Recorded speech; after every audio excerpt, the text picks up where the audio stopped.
Hi friends, என்னடா பழைய காலத்து காயினையும் வெளிநாட்டு காயினையும் காட்டுறேன்னு பாத்தீங்களா? இது ஃபுல்லா நம்மளோட சேமிப்பு தாங்க. அது மட்டும் இல்லைங்க, சின்ன வயசுல எனக்கு பாத்தீங்கன்னா ரொம்ப அந்த காயின் சேமிக்கல ஒரு பெரிய இன்ட்ரெஸ்ட். கிட்டத்தட்ட 10 வருஷம் முன்னாடி 5ஆம் கிளாஸ் 4ஆம் கிளாஸ் படிக்கும் போது தான் இவ்வளவு காயின் நம்ம சேர்த்துருக்கோம். வாங்க என்னென்ன இருக்குன்னு காட்டுறேன். ஃபர்ஸ்ட் பாத்தீங்கன்னா இது ஒரு மன்னர் காலத்துல யூஸ் பண்ண காயினுங்க. ஆனா வருஷம் எதுவும் மென்ஷன் பண்ணல, அவரோட போட்டோ தான் கொடுத்துருக்காங்க.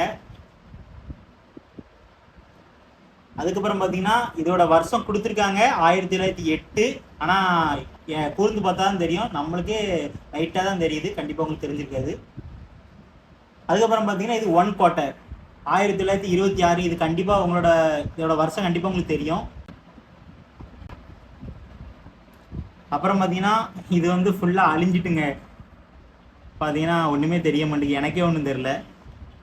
அப்புறம் 5 பைசா, அப்புறம் 10 பைசா, மேக்ஸிமம் நிறைய பேருக்கு தெரிஞ்சிருக்கோம்.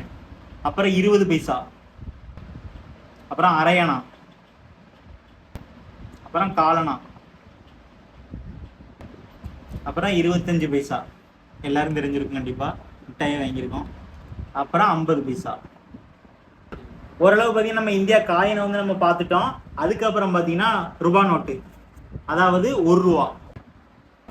அதுக்கப்புறம் பார்த்தீங்கன்னா 2 ரூபா நோட்டு, அப்புறம் 5 ரூபா நோட்டு. எத்தனை பேர் இந்த 5 ரூபா யூஸ் பண்ணிங்கன்னு சொல்லி மறக்காம கமெண்ட் பண்ணுங்க. நான் நிறைய வாட்டி யூஸ் பண்ணியிருக்கேன். அதுக்கப்புறம் இப்போ ரீசெண்டாக ஓரளவு 2017 நினைக்கிறேன் இந்த வருஷம் போட்டிருக்கு, அப்போ அடித்த 1 ரூபா நோட்டு. சுதந்திரத்துக்கு முன்னாடி உள்ள 10 ரூபா நோட்டு, அதே மாதிரி தான் சுதந்திரத்துக்கு முன்னாடி உள்ள ஒரு 20 ரூபா நோட்டு. அப்புறம் பார்த்தீங்கன்னா நான் சேவ் பண்ண வெளிநாட்டு காசு இவ்வளவு நான் சேவ் பண்ணியிருக்கேன். வாங்க முதல்ல இருந்து ஆரம்பிப்போம். ஃபர்ஸ்ட் சிங்கப்பூர் $5 சிங்கப்பூர் காயினும் நம்மகிட்ட இருக்கு. அப்புறம் பங்களாதேஷ், ஓமன், மலேசியா,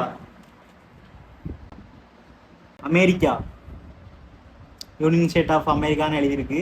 ஒரு ரேரான காயின்ங்க, இது ரொம்ப சேஃப்டியாகவும் நான் பார்த்துக்கிட்டு இருக்கேன். பார்த்தீங்கன்னா ஆஸ்திரேலியா, இது எழுதியிருக்கு பாருங்க.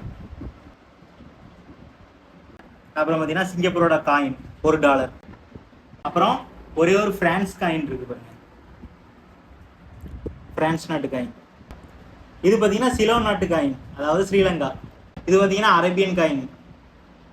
இவ்வளோ இது பார்த்தீங்கன்னா நம்ம சேவிங் பண்ணியிருக்கோம். கிட்டத்தட்ட பார்த்தீங்கன்னா இந்த காயின்லாம் சேகரிச்சு கிட்டத்தட்ட 13 வருஷத்துக்கு மேலே ஆக போகுதுங்க. இவ்வளோ இது நான் சேகரிச்சு வச்சிருக்கேன். எத்தனை பேர் இதே மாதிரி நீங்களும் கலெக்ட் பண்ணி வச்சிருக்கீங்கன்னு சொல்லி மறக்காம கமெண்ட் பண்ணுங்க. இந்த மாதிரி டிஃப்ரெண்டான வீடியோ பார்க்கணும்னா நம்ம சேனலை சப்ஸ்கிரைப் மட்டும் ஃபாலோ பண்ணி வச்சுக்கோங்க. அந்த பெல் பட்டனே தட்டி விட்டுருங்க.